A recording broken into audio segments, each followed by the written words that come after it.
We knew if we could get something out of these games, it would stand us in great stead. So delighted with the win today. How important was that belief today? We spoke to your manager before the game, that idea that you can just come here, not just compete, but actually win. That was the message from the moment we built up to this game. The manager breathes belief to us. He speaks about coming here and winning, not coming here and getting a point or anything like that. It's coming here and winning. And I think the first half was a superb performance, maybe one of our best this season. And look, we had to dig in the second half. We knew that they were going to come hard, and we're going to have to dig in and put our bodies on the line, and we did that. You could see that each and every player, you're so solid at the back, but also, especially with you, just running after every ball, and it felt like you wanted it more today. Yeah, I mean, I think we did want it more. I think that was evident on the pitch from the first whistle. We wanted it more, and I think that was a big factor in getting the 3 points today. Yes, it's a horrible result for Liverpool and a horrible result for those teams who've been looking over their shoulder, and Fulham have closed the gap. Did they deserve it, Micah? They fully deserved it. I mean, they've been, I wanted to mention that the centre-backs, I'll talk about the goal first, Lamina. Look at his anticipation. That's what I like most. He sort of gambles that Salah's going to lose it.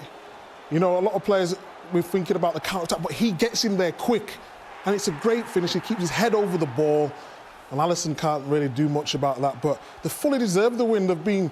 I've been full of praise for Fulham because they've been in a period where they've been down and out. But now it seems like they've got the momentum.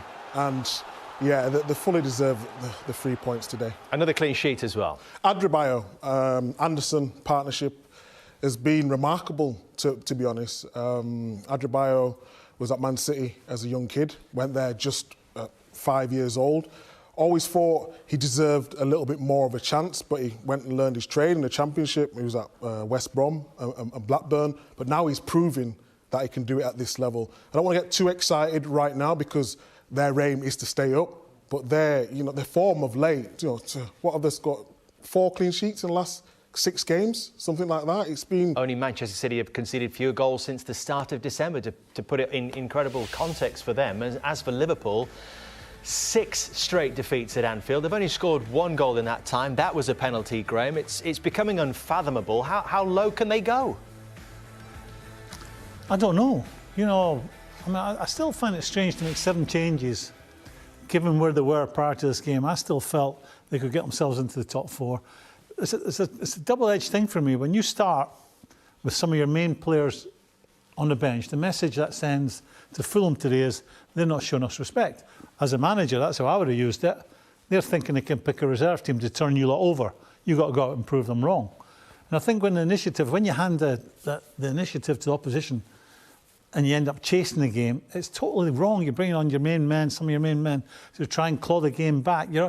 The way I was brought up, and it came from a time at Liverpool, was start right, get your goals, now we can get some of the players who are maybe feeling a little bit tired, carrying an injury.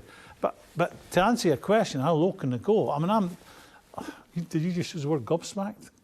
I mean, it is unfathomable. That's the word you used. I just struggled to say it. It's just, it beggars belief how a team can go from being so good to so average.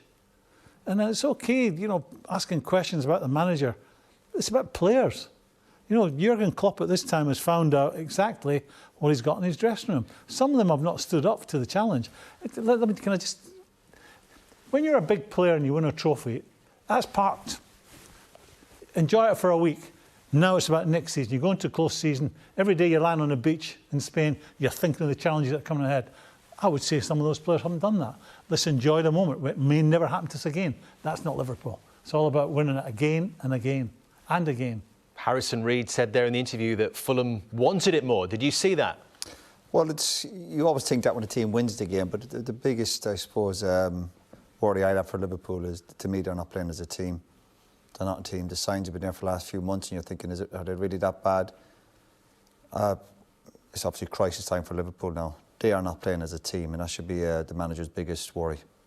We'll hear what Jurgen Klopp has to say about it, what Scott Parker has to say about it as well, when we bring you more reaction on Sky Sports News and across our digital platforms as well. I'm sure we'll revisit the story a little later on this evening too here on Super Sunday. But coming up, it's the next chapter in the history of the Manchester derby. Suggests to me, my experience as a player and now as a coach, that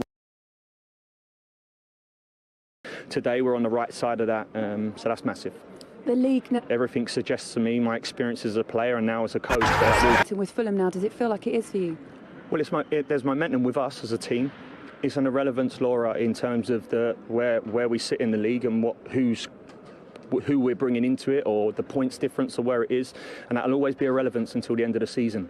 What is relevant and what is our main focus is us. And today, for 2 days, we've planned and we've prepared a team, and the lads have been superb in that, in trying to worry about us and how we can dominate this game today, and that will be the residing. It'll be now to Man City and the following games after that. And when it's all said and done at the end of the season and the curtain comes down, we'll then work out whether we was good enough or whether we wasn't.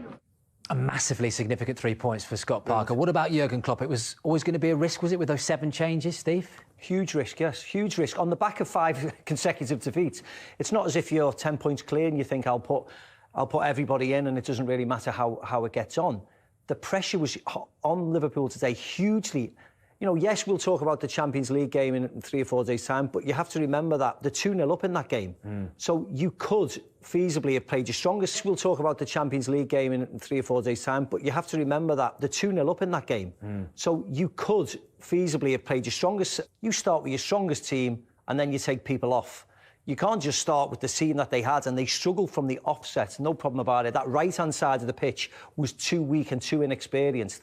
And it really cost them today. They made changes when they had to, but they were panic changes, put all the big hitters on, let's see if we can get a result. But it's hard then to raise the level and the tempo of the game from low, like it was in the first half, to, you know, we're panicking now, let's get up there. And Les, listen to this, excluding penalties and own goals, they've had 115 shots without scoring a Premier League. First off, to, you know, we're panicking now, let's get up there. And Les, listen to this, excluding penalties and own goals, they've had 100... Best chance, and it was a great strike and a great save, but whereas in the past, that, you know, things will drop down, it will drop down to a Liverpool player. It's not at the moment, and it's just they're just finding it hard to create what I'd call clear-cut chances. You know, this a looping header, and again, no Liverpool player for the rebound. You know, Mo Salah gets the touch on the far post, but then no one in the box for the rebound, and this was just Liverpool throughout the game. It was just throw things in there. That's a great clearance, to be fair, but again, just nothing clear-cut, no one-on-one. It was just Liverpool throughout the game. It was just throw things in there. That's a great clearance, to be fair, but again, just nothing clear-cut, no one-on-one. A goalkeeper cut through teams with pace, counter-attacking football, and score from everywhere. Now it's cross.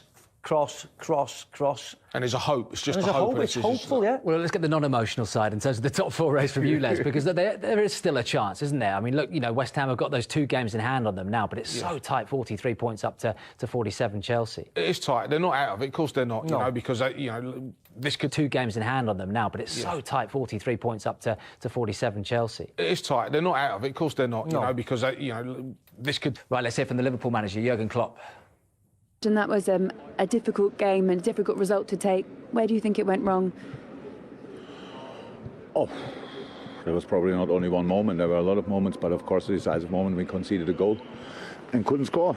That Fulham will cause us problems today was clear, because they're just in a good moment, in a good team, and in the end, I think we all agree, a team like this should stay in the end in the Premier League.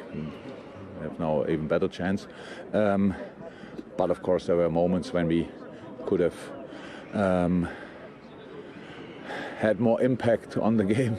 Let me say it like this: conceding this kind of goal is of course a massive blow. There are no words in the world which can just say it's not a problem.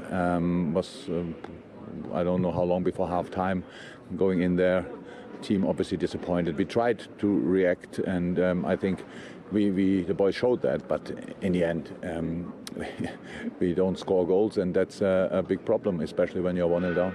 You had a few chances yourself, and they're chances that perhaps we come to expect Liverpool players to be able to put away. Why is it that you feel that the quality is lacking in that side? Is it a confidence thing, or...?